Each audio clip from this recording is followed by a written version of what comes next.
Over the recent years, Colombia has become a popular destination for both tourists, passport bros, and digital nomads, really capitalizing on the low cost of living, fun, vibrant culture, beautiful women, and amazing scenery. But there's been a lot of concerns over safety, as there has been a lot of incidences with tourists over the last few years. But what if I told you you could take a trip on safe mode? Basically a trip where you're able to maximize your safety, enjoy it, and have a fun experience without having in the back of your mind that something bad is going to happen to you. Although you should be alert at all times, in this video I'm going to give you 10 tips to help you travel to Colombia on what I would like to call safe mode. I recently did this earlier in the year. I took a safe mode trip to Colombia. It was fun, never really felt unsafe, and really got to overall experience this amazing culture. So let me break it down, the 10 tips for experiencing Colombia on safe mode. Number one, the first tip, prepare all your travel arrangements ahead of time. Colombia is not a country you want to show up in without a plan for where you're going to stay,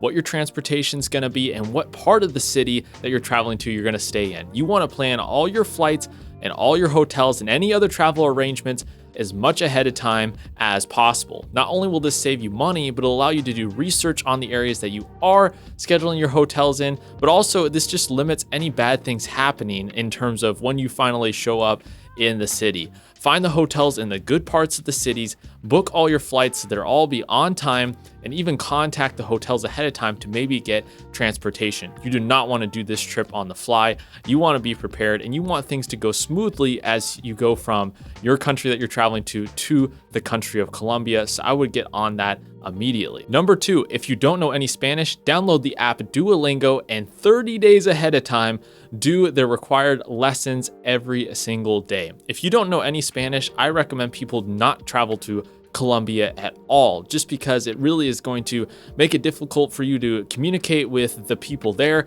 and potentially get yourself out of any dangerous situations. Knowing the language is paramount, I think, in Latin America, and you're going to thank me for it later. So download Duolingo now. I'm not sponsored by it, but go ahead, download it, and just do their daily lessons if you don't know any Spanish. If you do have a little bit of Spanish background, maybe you took it in high school, then do a quick refresher on a lot of the basic phrases. You don't need to know a ton of Spanish to get around in Colombia, but every amount of Spanish that you do know really helps. It helps you from getting overcharged, asking people for questions, directions, whatever it may be.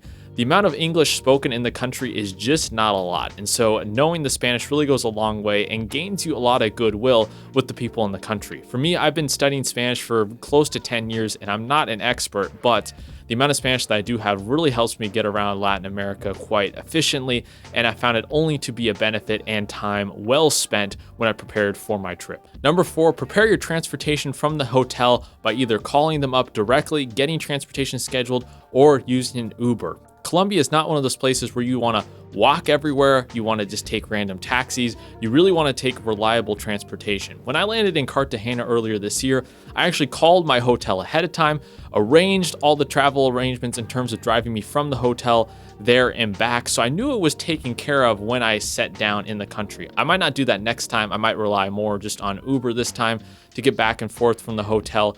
But for my first time in the country where I was a little nervous about safety, a little nervous about transportation, it really helped calm my nerves and keep me safe by scheduling all of that ahead of time. So I recommend figuring that out. Make sure you look in every sort of way that you need to travel from one place to another and get that figured out before you even land in the country.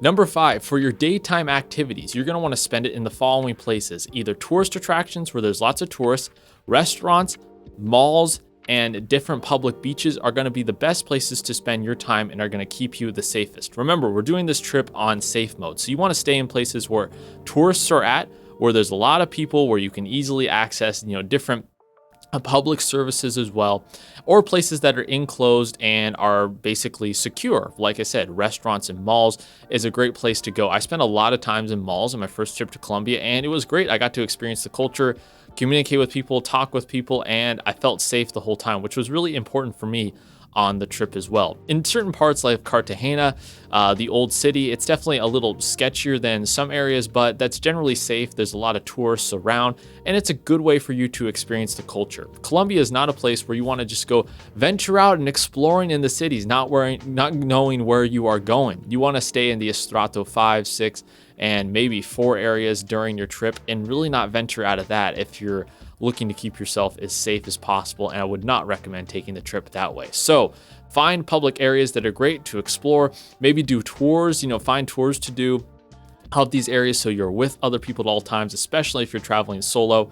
Venture out to the malls and some of the popular tourist attractions and parks where there are other people, and you should be in good shape as long as you are aware of your surroundings. Number 6, and people may not like this one, but call it a night at 8 p.m. Wow, boring. But remember, this is a safe mode trip, and I don't think anyone should be able to shame someone else for how they want to spend their trip. For me, I called it a night early every night so I could get to bed, get up earlier and experience things during the daytime, because nighttime, your amount of risk really goes up when you're walking around and traveling around at night. That's when some dodgy things can happen, even in the nicer areas of Colombian cities. So around 8 p.m., I would not recommend drinking too much alcohol. I would not recommend staying out too late, especially if you're by yourself, and just head back to your hotel at 8 p.m. Do you really need to stay out till 12, 1, 2 a.m. to really experience a culture? I don't think you do. I was totally fine with it. I had fun. I think one night I maybe spent some time out later than that because I was with people, not by myself. But for the most part, to keep yourself safe,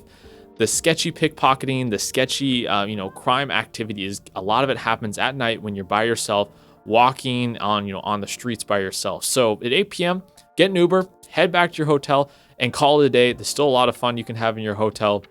Looking out at your view, maybe there's a hotel bar or a place or a local mall that you can walk to there, but turn in early for the night if you want to keep yourself safe. Like I said, you might think this is boring, but I had fun. We're doing this trip on safe mode, and I definitely recommend taking this course of action for your first trip. And number 7, this is an important one, but do not use dating apps while you're heading to Colombia on safe mode. Now, especially you're going to want to avoid Tinder. I even met someone on Bumble on my trip, but we're trying to be as safe as possible. And most of you do not have the best judgment, unfortunately, when it comes to dating apps. So just avoid them altogether for your first trip. You don't need that if you're taking a week, 2-week trip. You don't need to be on dating apps. If you really want to meet the women there, just go talk to them in person, but you don't really need to use dating apps. A lot of the incidences that we're hearing about with foreigners and Airbnb and running into trouble is them using Tinder and meeting women quickly over these apps. So I would just suggest avoiding that altogether and just don't use dating apps for the trip. Just enjoy it. If you're with someone, then great. If you're with a friend, just enjoy it with your friend and maybe the people you meet there in real life, but just avoid dating apps. That's just going to bring down the amount of risk for you quite a bit, especially if you're like a solo man traveling. And yeah, just don't do it. Number 8, overall, keep a low profile. And what do I mean by this? Well, don't do unnecessary things to draw attention to yourself. Don't wear flashy jewelry, articles of clothing. Don't try and make any scenes. Overall, just try and blend in with the rest of the culture, okay? You already stand out usually. If you're like a solo male traveling, like a solo white male who's tall, you're already standing out in the culture. People are already going to recognize you. Don't do anything else to draw additional attention to yourself, to make yourself a target for robbery or anything else. You don't want to make yourself a target. Keep a low profile. Dress like the locals do. Don't dress like a gringo in sandals and flip-flops and your swimsuit and a Hawaiian shirt. That's just a giant target on your back saying, I'm a foreigner with money, come rob me. Dress like the locals do. Go to the restaurants, do the things that they do, and just do the most you can to not draw any unnecessary attention to yourself. And number 9, if you're traveling domestically inside the country, fly first class with Avianca. And I'm not sponsored by Avianca at all, but that's what I took for my first trip. Go ahead and book that flex ticket. That's the highest tier that they have for domestic travel with Avianca. And this is going to do a number of things for you. For example, if you're struggling to reach your connections for your flights, like I had some of my flights grounded going to Bogota because of the weather, because you're in that top tier and because you're in the A class for boarding, they're really going to seek you out. Make sure you get a good connection flight. You get your checked baggage for free as well if you're traveling. And overall, it's just going to make for a safe experience. The buses in between the cities are just not that reliable. They break down. They are going through dangerous stretches. I would just suggest go to the airports, fly first class with Avianca, spend that extra money to be safe. It's going to be worth it, in my opinion. I had a good experience with the airline, and I think you will too. And number 10, this should be a really obvious tip, but for overall, just be respectful in the country. This should be in general wherever you are at. But when you're in a foreign country, be extra respectful to the people there. Don't get into any altercations. Don't get into any fights or confrontations or things like that. Just do your best to be respectful of the people. Try and speak some of their language. Don't talk down to them. Don't don't fit the stereotype of the American who thinks they're better than other people.